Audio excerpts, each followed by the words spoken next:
BJP. നിയമസഭാ കക്ഷി നേതാവും മുൻ മന്ത്രിയുമായ നൈനാർ നാഗേന്ദ്രൻ തമിഴ്നാട്ടിൽ ബി.ജെ.പി. അധ്യക്ഷൻ. ചെന്നൈയിലെ ബി.ജെ.പി. ആസ്ഥാനത്താണ് ഔദ്യോഗിക പ്രഖ്യാപനം നടന്നത്. മുൻ സംസ്ഥാന അധ്യക്ഷൻ കെ അണ്ണാമലൈ പുതിയ നേതാവിന്റെ പേര് നിർദ്ദേശിച്ചു. 2026 തെരഞ്ഞെടുപ്പിൽ ഏറ്റവും ശക്തമായ NDA സഖ്യത്തിലൂടെ തമിഴ്നാട്ടിൽ നിന്ന് DMK പിഴുതെറിയുമെന്ന് കെ അണ്ണാമലൈ പറഞ്ഞു. 5 முறை சட்டமன்ற தேர்தலில் போட்டியிட்டு 3 முறை வெற்றி பெற்று ஒரு முறை தமிழகத்தில் அமைச்சரவையில் அமைச்சராக பணியாற்றிய நீண்ட நெடிய அனுபவம் இருக்கக்கூடியவர். 2 முறை பாராளுமன்ற தேர்தலிலும் போட்டியிட்டவர். எல்லோராலும் அன்போடு செல்ல பிள்ளையாக பண்ணையார் என்று அழைக்கக்கூடிய திருநெல்வேலி சீமையை சார்ந்தவர் அண்ணன் நயினார் நாகேந்திரன் அவர்களுக்கு, நம்முடைய மாநில தலைவர் அவர்களுக்கு நாம் எல்லோரும் எப்பொழுதும் துணையாக நின்று, ஒரு வலுவான ஒரு குழுவாக நின்று, அவர் பின்னால் அணிவகுத்து நின்று, அவர் நம்மை வழிநடத்தி 2026 தேசிய ஜனநாயக கூட்டணியை ஆட்சிக்கு கொண்டு வருவதற்கு அவர் பாடுபடும் பொழுது அயராது நாமும் பாடுபடுவோம் என்று உறுதியேற்போம்.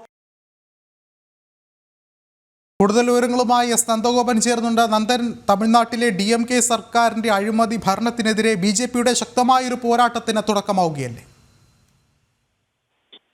വിഷ്ണു, ബി.ജെ.പിയുടെ തമിഴ്നാട് ഘടകം അധ്യക്ഷനായി നൈനാർ നാഗേന്ദ്രൻ ചെന്നൈയിൽ നടന്ന ചടങ്ങിലാണ് ചുമതലയേറ്റത്. നൈനാർ നാഗേന്ദ്രൻ മാത്രമായിരുന്നു അധ്യക്ഷ സ്ഥാനത്തേക്ക് പത്രിക സമർപ്പിച്ചത് എന്നുള്ളതാണ് ഏറെ ശ്രദ്ധേയം. നല്ല സംഘാടകൻ എന്നതിലുപരി ജനകീയനായ ഒരു ജനപ്രതിനിധി എന്നതാണ് ബി.ജെ.പി. ദേശീയ നേതൃത്വം കെ അണ്ണാമലയുടെ പിൻഗാമിയായി നൈനാർ നാഗേന്ദ്രനെ എന്ന ഒറ്റ പേരിലേക്ക് എത്തുവാൻ കാരണമെന്നുള്ളതാണ് ശ്രദ്ധേയം. തിരുനെൽവേലിയുടെ MLA എന്ന നിലയിലും അതേപോലെ തന്നെ നിയമസഭാ മണ്ഡലത്തിൽ നടത്തിയ വികസന പ്രവർത്തനങ്ങളുമാണ് ബി.ജെ.പിയുടെ സംസ്ഥാന വൈസ് പ്രസിഡന്റ് ചുമതലയിൽ നിന്നും തമിഴ്നാട്ടിലെ പാർട്ടിയുടെ അധ്യക്ഷ സ്ഥാനത്തേക്ക് നൈനാർ നാഗേന്ദ്രനെ എത്തിക്കുവാൻ ഇടയാക്കിയത് എന്നുള്ളതാണ് ശ്രദ്ധേയം. ബി.ജെ.പിയുടെ തമിഴ്നാട് ഘടകം 13ാമത് അധ്യക്ഷനായിട്ടാണ് നൈനാർ നാഗേന്ദ്രൻ ഇപ്പോൾ ചുമതല ഏറ്റെടുത്തിരിക്കുന്നത്.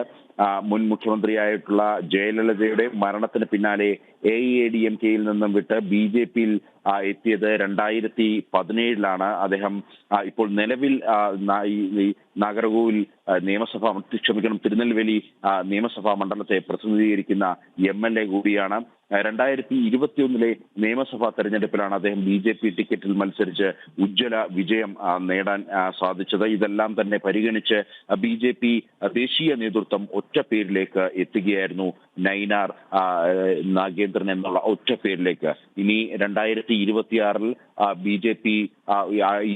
DMK ഭരണം പൂർണ്ണമായും പിഴുതെറിഞ്ഞുകൊണ്ട് അവിടേക്ക് ഈ സഖ്യകക്ഷി ബി.ജെ.പി. സഖ്യകക്ഷികളുമായി ചേർന്നുകൊണ്ടുള്ള NDA സഖ്യം അവിടെ തമിഴ്നാട് ഭരിക്കും, തമിഴ്നാട് ഏറ്റെടുക്കും എന്നുള്ളതാണ് പ്രധാനമായും ഇന്നിപ്പോൾ ഈ നടന്ന സ്ഥാനാരോഹണ ചടങ്ങിൽ മുൻ അധ്യക്ഷൻ കൂടിയായ കെ അണ്ണാമലൈ വ്യക്തമാക്കിയത്. വിഷ്ണു, ശരി, എസ് നന്ദഗോപനാണ് വിവരങ്ങൾ നൽകിയത്.